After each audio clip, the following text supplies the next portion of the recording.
Halo semuanya. Yang terhormat Bu Selvi Rustiana sebagai dosen pengampu mata kuliah Ilmu Negara dan teman-teman yang saya banggakan. Assalamualaikum warahmatullahi wabarakatuh. Salam sejahtera bagi kita semua. Om Swastiastu, Namo Buddhaya, dan salam kebajikan. Kami dari kelompok 2 Ilmu Negara mau membuat sebuah video pemaparan materi Ilmu Negara selama 1 semester. Adapun saya Merania Santi dengan NPM 2451047 sebagai ketua kelompok yang akan menjelaskan teori pengantar ilmu negara, dan anggota kelompok saya yang terdiri dari Vanessa dengan menjelaskan topik teori hakikat negara, Erenskia asal teori asal mula negara, Yasmin menjelaskan teori bentuk negara, dan Karen menjelaskan teori unsur-unsur negara. Sekarang kami akan mulai menjelaskan satu persatu teori ilmu negara. Pengantar ilmu negara. Nah, di sini saya akan menjelaskan 4 subtopik yang terdiri dari 1. Peristilahan dan definisi ilmu negara. Berikut ada beberapa peristilahan penting dalam ilmu negara. 1. Negara. Suatu organisasi atau entitas politik yang memiliki kekuasaan tertinggi di suatu wilayah dan berdaulat untuk mengatur kehidupan masyarakatnya.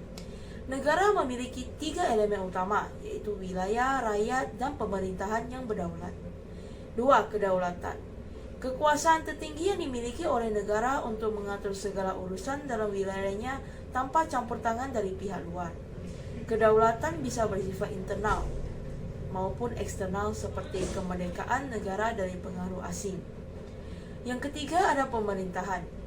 Sistem atau lembaga yang menjalankan fungsi negara seperti pembuatan undang-undang, penegakan hukum, dan pengelolaan sumber daya publik. Pemerintahan dapat berbentuk monarki, republik, atau bentuk lainnya. Adapun definisi ilmu negara menurut para ahli adalah salah satunya menurut Soehino pada tahun 2013 yang mendefinisikan ilmu negara sebagai ilmu yang mengkaji, mempelajari, menyelidiki, dan membahas serta mendiskusikan tentang negara. Yang kedua, ada ruang lingkup ilmu negara. Jadi ruang lingkup ilmu negara mencakup kajian teoritis tentang asal-usul, sifat, dan fungsi negara. Ilmu ini membahas bagaimana negara terbentuk, termasuk teori-teori seperti perjanjian sosial, teokrasi, kekuasaan, dan evolusi. Selain itu, ilmu negara menganalisis sifat negara sebagai organisasi yang memiliki kekuasaan tertinggi, baik secara internal untuk mengatur masyarakat, maupun eksternal untuk mempertahankan kemerdekaan dari pengaruh luar. Selain asal-usul dan sifat, ilmu negara juga mencakup kajian tentang bentuk-bentuk negara dan sistem pemerintahannya, seperti monarki, republik, federalisme, atau kesatuan. Fungsi negara seperti menjaga keamanan, menegakkan hukum, dan memberikan layanan publik juga menjadi bagian dari ruang lingkup ilmu negara.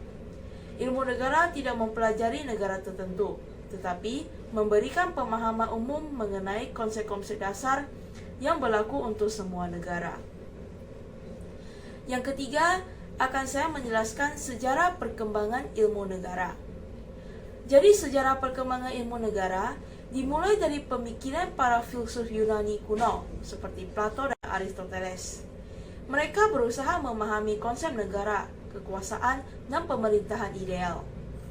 Plato dalam karyanya yaitu Republik atau Politeia menggambarkan negara ideal yang dipimpin oleh filsuf raja. Sementara Aristoteles dalam Politika memberikan analisis sistematis tentang berbagai bentuk pemerintahan seperti monarki, aristokrasi, dan demokrasi. Pemikiran mereka menjadi fondasi bagi studi tentang negara selama berabad-abad dan mempengaruhi banyak pemikir politik selanjutnya. Adapun pada abad pertengahan, pemikiran tentang negara juga dipengaruhi oleh ajaran agama, terutama dalam konteks hubungan antara kekuasaan sekuler dan spiritual. Di era modern, perkembangan ilmu negara semakin diperdalam oleh tokoh-tokoh seperti Thomas Hobbes, John Locke, dan J.J. Rousseau. Dengan teori perjanjian sosial, ilmu negara mulai berkembang sejak pada abad ke-19 dan 20, terutama dengan munculnya pendekatan yang lebih empiris dan sistematis dari para ahli seperti Max Weber, Hans Kelsen yang memperkenalkan konsep negara dari sudut pandang sosiologi dan juga hukum. 4. Hubungan ilmu negara dengan ilmu lainnya. Ilmu negara memiliki hubungan erat dengan ilmu-ilmu sosial lainnya seperti ilmu politik, sosiologi, dan ilmu hukum. Dengan ilmu politik, ilmu negara berkaitan dalam mempelajari kekuasaan pemerintahan dan legitimasi negara. Ilmu politik meneliti secara lebih spesifik tentang dinamika kekuasaan dan partisipasi politik dalam negara. Sementara ilmu negara berfokus pada pemahaman konsep dasar negara sebagai organisasi kekuasaan yang berdaulat. Keduanya saling melengkapi dan memahami fenomena negara secara lebih menyeluruh.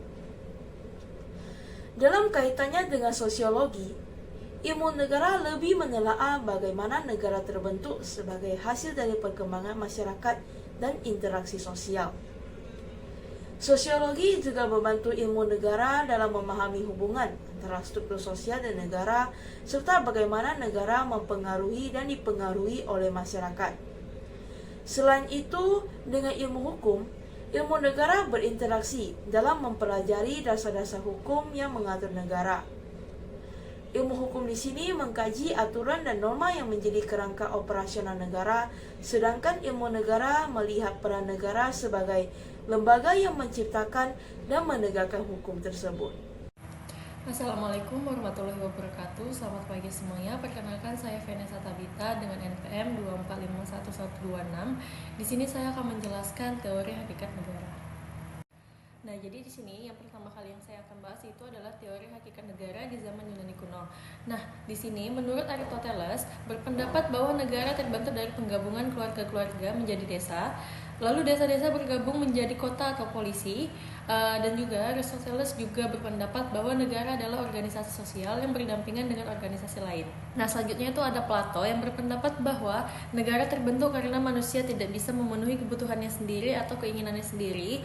Nah, jadi mereka bekerja sama untuk memenuhi kebutuhan tersebut. Nah, Plato juga berpendapat bahwa negara yang ada di dunia ini adalah bayangan dari negara yang sempurna di dunia cita. Nah, selanjutnya itu ada menurut Zeno yang berpendapat bahwa kodrat manusia terletak pada budi manusia, yang mana negara adalah bagian dari Tuhan yang bersifat panteistik. Zeno juga berpendapat bahwa negara tidak perlu dibatasi berdasarkan wilayah tertentu atau nasionalisme.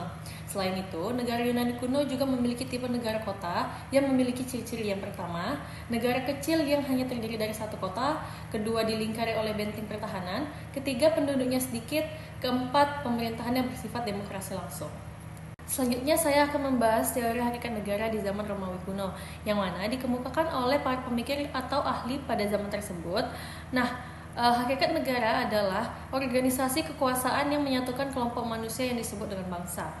Selain itu, negara memiliki kewibawaan atau gezak sehingga dapat memaksakan kehendaknya kepada semua orang yang diliputi oleh organisasi tersebut. Selanjutnya di sini saya akan membahas teori hakikat negara pada zaman abad pertengahan, yang mana zaman abad pertengahan ini memiliki beberapa ciri. Di antaranya ada yang pertama, tinjauan keagamaan. Nah, tinjauan keagamaan ini negara disebut sebagai civitas atau masyarakat. Yang kedua, ada teori matahari atau rembulan, yang mana teori ini menyatakan bahwa Tuhan itu bersinar menerangi raja atau negara sebagai rembulan. Nah, yang ketiga itu ada hukum perdata. Hukum perdata ini diterima berdasarkan dasar-dasar negara. Nah, yang keempat itu ada stand dan staat, yang mana sifat negara berdasarkan lapisan-lapisan yang ada dalam masyarakat. Nah, seperti bangsawan, rakyat, kota, gereja. Selanjutnya itu yang kelima ada ajaran kaum monarchomacen, yang mana berdasarkan teori kedaulatan rakyat. Selain itu, bentuk negara pada zaman pertengahan adalah republik dan kerajaan. Nah, mereka ini memiliki perbedaan. Perbedaan antara keduanya adalah jika cara pengangkatan kepala negaranya ditunjuk oleh keturunannya, maka disebut monarki. Nah, yang terakhir saya akan membahas teori hakikat negara pada zaman modern, yang mana zaman modern itu menyelidiki dari berbagai aspek. Itu ada asal-usul, tujuan, dan hakikat negara. Nah, teori-teori ini juga meliputi ilmu pengetahuan lain seperti ilmu geopolitik, ilmu ekonomi, ilmu teknologi, dan ilmu kesejahteraan. Sekian penjelasan dari saya mengenai teori hakikat negara. Saya akan menjelaskan teori asal mula negara menurut teori teokrasi, teori perjanjian, teori kekuasaan, dan teori yuridis. Yang pertama, menurut teori teokrasi mengatakan bahwa asal mula negara dan sumber kekuasaan raja atau penguasa dari zat yang berasal dari Tuhan. Lalu ada teori perjanjian. Teori ini menyatakan negara terjadi karena adanya kontrak atau perjanjian atau kesepakatan yang terjadi antara masyarakat.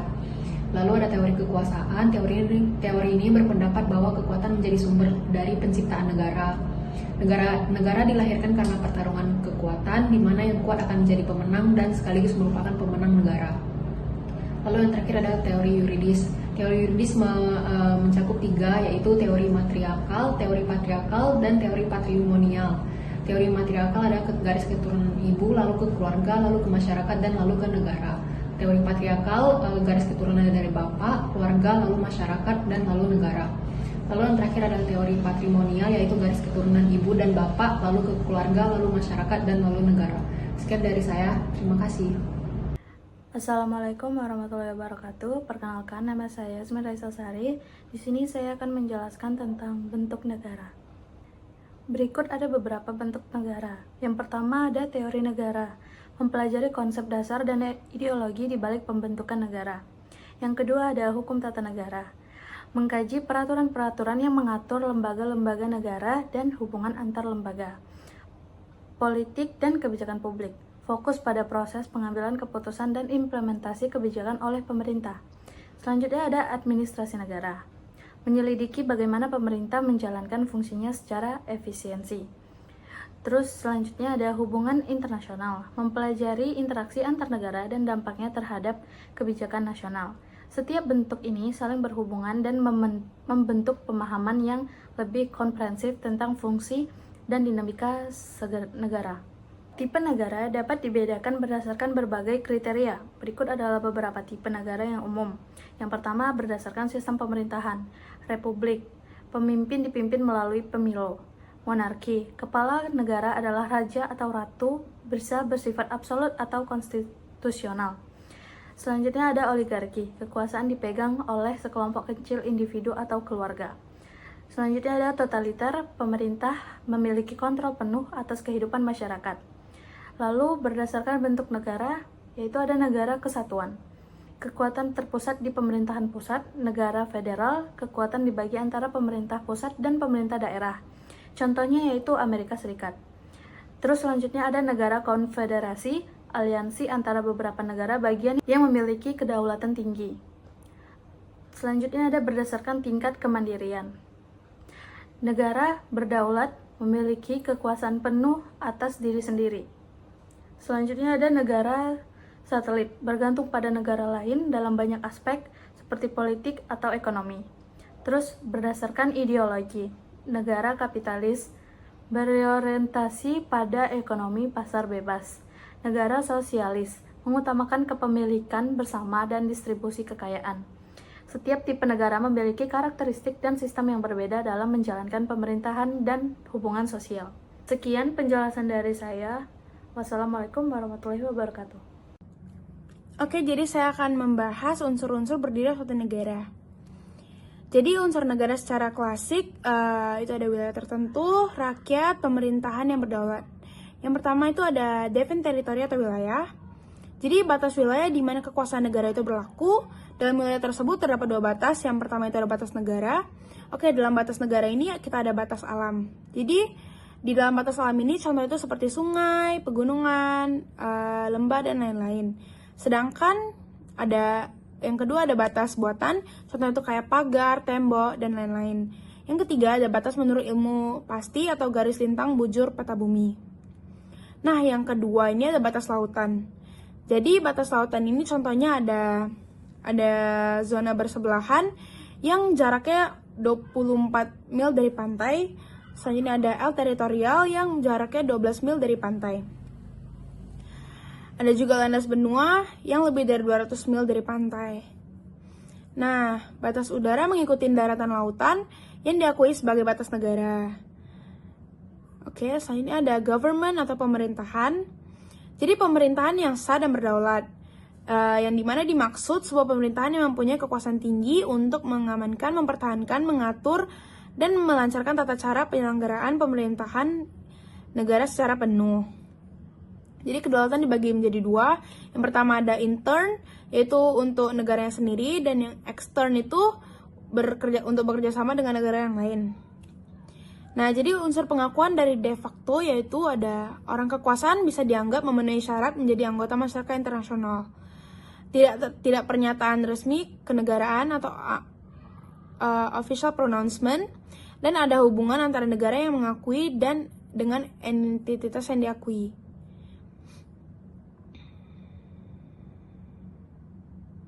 Oke, sedangkan menurut de jure, orang kekuasaan telah memenuhi syarat menjadi anggota masyarakat internasional. Selanjutnya ada pernyataan resmi kenegaraan atau official pronouncement, dan ada hubungan antara negara yang mengakui dengan entitas yang diakui.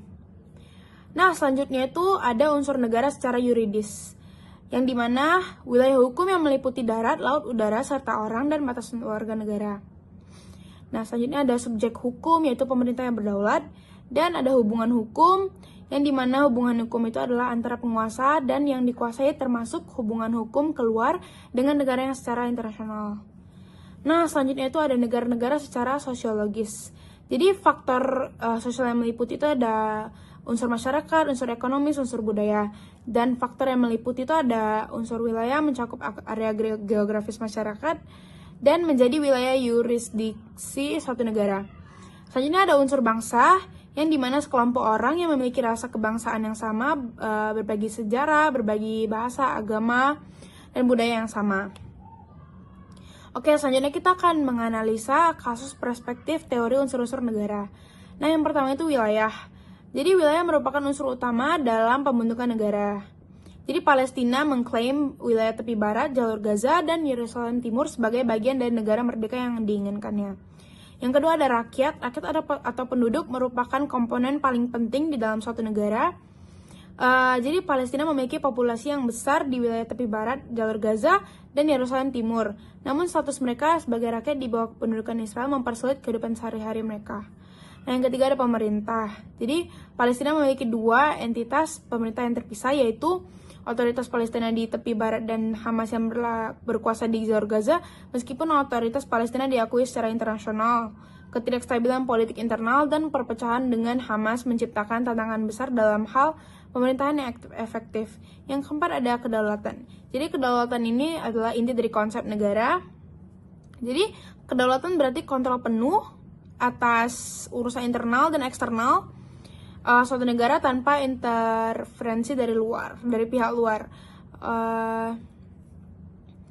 Jadi dalam kasus Palestina ini, pendudukan Israel di wilayah vital seperti tepi barat dan juga Yerusalem Timur serta kontrol ketat atas perbatasan membuat Palestina tidak dapat menjalankan kedaulatan sepenuhnya. Terima kasih. Demikian isi video pemaparan materi kelompok kami. Semoga apa yang kami sampaikan dapat bermanfaat bagi kita semua. Dan mohon maaf apabila ada kekurangan kata. Sekian, terima kasih, dan Assalamualaikum warahmatullahi wabarakatuh.